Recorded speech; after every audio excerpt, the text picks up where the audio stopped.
नमस्कार, मैं हूं राजेश पिपलोदिया और इस वक्त आप देख रहे हैं दोपहर न्यूज।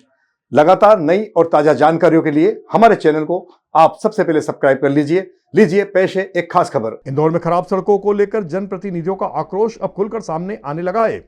पाल्दा से नायता मुंडला की खस्ताहाल सड़क को लेकर मंगलवार को वार्ड पार्षद कुणाल सोलंकी नगर निगम की जन सुनवाई में पहुंचे थे, लेकिन यहां ना तो कोई संतोषजनक जवाब मिला और ना ही कोई जिम्मेदार अधिकारी, जिससे नाराज होकर पार्षद ने चेतावनी दी है कि अगर शनिवार तक सड़क निर्माण पर ठोस निर्णय नहीं लिया गया तो वे अनिश्चित काल के लिए धरने पर बैठ जाएंगे।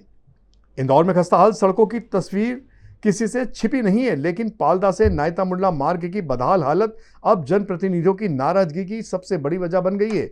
मंगलवार को क्षेत्रीय पार्षद कुणाल सोलंकी नगर निगम की जनसुनवाई पहुंचे थे। मकसद था इस मार्ग के निर्माण को लेकर अधिकारियों से रूबरू बात करना, लेकिन जनसुनवाई में जिम्मेदार अधिकारियों की गैर मौजूदगी और गैर जवाबदेही से बचने के कारण पार्षद थोड़े आक्रोशित दिखाई दिए। पार्षद सोलंकी ने आरोप लगाया कि नगर निगम के अधिकारी बीते कई महीनों से केवल बहानेबाजी कर रहे हैं। बार बार आश्वासन दिए जाने के बाद भी अभी तक जमीनी काम की शुरुआत नहीं हो रही है। उन्होंने दो टूक कहा कि यदि शनिवार तक इस सड़क के निर्माण को लेकर कोई ठोस निर्णय नहीं हुआ तो वे निगम कार्यालय के सामने अनिश्चितकालीन धरना शुरू कर देंगे। पार्षद के अनुसार यहां सड़क भारी यातायात और आसपास की कॉलोनी के लिए मुख्य मार्ग है, लेकिन खराब स्थिति ने इसे जानलेवा बना दिया है और सड़क के मामले में नगर निगम बहानेबाजी कर रहा है। शिकायत ये थी, एक तो बड़ी दुर्भाग्य की बात है कि जन सुनवाई में मैं आया हूँ और संबंधित अधिकारी नहीं मिले।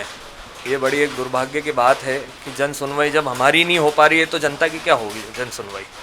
दूसरा, हम लोग इसलिए आए थे कि पाल्दा से नायता मुंडला के लिए एक मेन रोड जाती है, जिसकी स्थिति वो रोड, उसको तो रोड में गलत कह रहा हूँ, वो एक चूरी पे रोड बन गया है। इस तरीके से रोड बना हुआ है। आज की भी ये स्थिति है कि पानी भराता है तो घुटने घुटने तक पानी रहता है। हम लोग पिछले 3 साल से मैं कह रहा हूँ कि उसको 104 फीट का रोड बना दीजिए, उसके लिए टेंडर लगाने को कहता हूँ तो हर बार यही आती है कि पीडब्ल्यूडी बनाएगी। पीडब्ल्यूडी बोलता है कि नगर निगम बनाएगी। एक बार टेंडर लगता है, फिर कैंसिल होता है, फिर पीडब्ल्यूडी के पास जाता है। ये पिछले 3 साल से तमाम चलते ही आ रहा है, जब से रोड आज तक बन नहीं पाया। अब हुआ ये है कि हमने इस बार पूछा, बजट में मैंने पूछा तो बजट में बोला है कि सिंहस्थ के कारण हम लोग रोड बना देंगे जल्दी। अब अभी सुनने में ये आ रहा है कि माननीय मंत्री जी आ रहे हैं और उसका उद्घाटन कर रहे हैं। अब वही रोड में ना स्टॉर्म वाटर है, वो रोड में ना पानी की निकास है किसी प्रकार की, तो रोड कैसे बन पाएगा। और 24 फीट पे ही रोड बना रहे हैं तो आगे भविष्य में उसका वहाँ पे ISBT का बस स्टैंड है, RTO है, तो बसेस और ये कैसे जाएगी। और ट्रैफिक, ये पहले ही ट्रैफिक में पूरा प्रदेश हो रहा है, अपना हमारा इंदौर पूरा ट्रैफिक में हो रहा है। दूसरे गड्ढे में ऐसा हो रहा है, वो आज के रोज का एक ना एक आदमी रोज गिर रहा है वहाँ। किसी के ठेले गिर रहे हैं, किसी का ऑटो गिर रहा है, किसी का ऑटो पलट रहा है।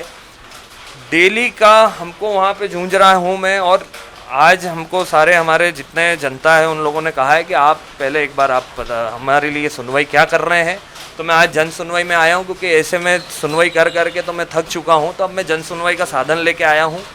जन सुनवाई में भी अगर नई सुनवाई होती है तो मैंने इस शनिवार 5 दिन का समय दिया है, नहीं तो इस शनिवार को मैं वहाँ पर धरने पर बैठूँगा और जब तक नहीं उठूँगा जब तक वो रोड का कुछ निराकरण नहीं हो।